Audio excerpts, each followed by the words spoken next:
Hi, thank you for joining us. President Trump says the U.S. is closer than ever to an agreement with Iran. The president announced in a Truth Social post today, quote, based on the fact that discussions with the Islamic Republic of Iran have been brought to the highest level of Iranian leadership and approved, I have, as president of the United States of America, canceled the scheduled strikes and bombings against Iran this evening.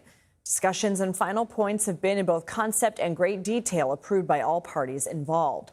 The agreement is not final, but President Trump said in the Oval Office there could be a signing ceremony as early as this weekend. The president's made similar claims about the war before. He was asked today what makes this time different. Because they've taken a pounding. They've taken a pounding like very few people could take. And they want to make the deal a lot more than I do.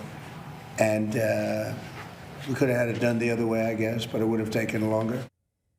These new developments come one day after the U.S. military launched another round of what it described as self-defense strikes on Iranian facilities. We have team coverage on this story. CBS News correspondent Natalie is at the White House. CBS News Pentagon reporter Eleanor Watson is in our Washington bureau. So, Natalie, let's start with you. What do we know about this potential agreement? Hi, Lindsay. Well, the president called this a great settlement of the war, but also noted it is subject to finalization. As you noted, the president saying that could happen over the next few days with a signing ceremony, he says, in Europe as early potentially as this weekend. He also said that once signed, the Strait of Hormuz would be immediately reopened, and then in turn, the U.S. naval blockade on Iranian-linked ships would be lifted. But it is important to note that diplomatic sources speaking to CBS News' Margaret Brennan say that this initial memorandum of understanding, if signed, would then lead to a 60-day period of phase 2 of talks, really, which would get into the details, the complex details of an agreement between the U.S. and Iran. That pertains to the future of Iran's nuclear program. According to the sources, Iran would potentially commit to a moratorium or lockout of around 15 to 20 years, during which Iran would not enrich uranium. The president previously said that he wanted a permanent and total ban, not just a moratorium. Now, in exchange, Iran would receive financial relief staggered over time, depending on compliance with an agreement. But in the Oval today, the president said in his view, this deal would ensure that Iran does not get a nuclear weapon, Lindsay. What are you going to be watching for in the next few hours and days?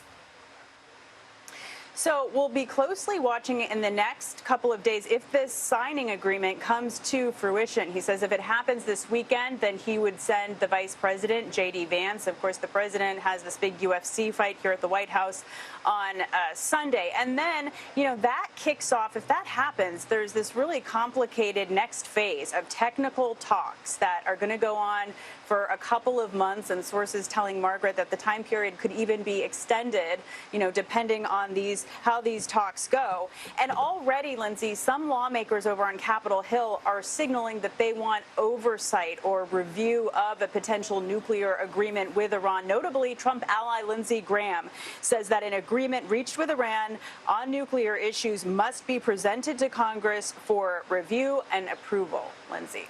Natalie Brand, thank you. CBS News Pentagon reporter Eleanor Watson joins us now. So the president says we've got an agreement. Just yesterday, the U.S. was striking Iran. Can you walk us through what's been happening in the region in the last couple days? Yeah, Lindsay, there have been 2 nights of strikes in a row of U.S. strikes against Iran that were triggered by the downing of the Apache helicopter on Monday.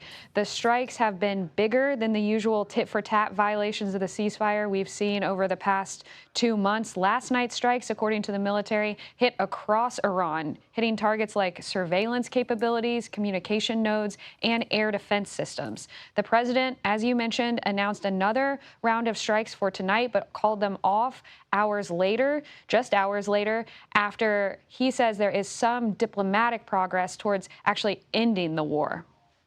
Before announcing the potential deal, President Trump said he was interested in taking Iran's Karg Island. Can you explain what the significance of that would be?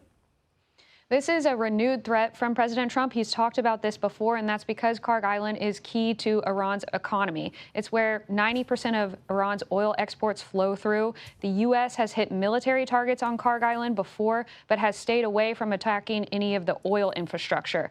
When the president threatens taking Kharg Island, that leaves open the door for attacking it from the air, but also potentially putting troops on the ground through an amphibious landing of some sort. But remember, Kharg Island is deep inside the Persian Gulf. You'd have to get through the dangers of the Strait of Hormuz, and the island is only 15 miles from the coast of Iran. So it's still threatened by the cruise missiles, the drones, and the fast attack boats that Iran still has. And that means any mission to seize it would potentially risk some casualties. Okay, Eleanor Watson, thank you.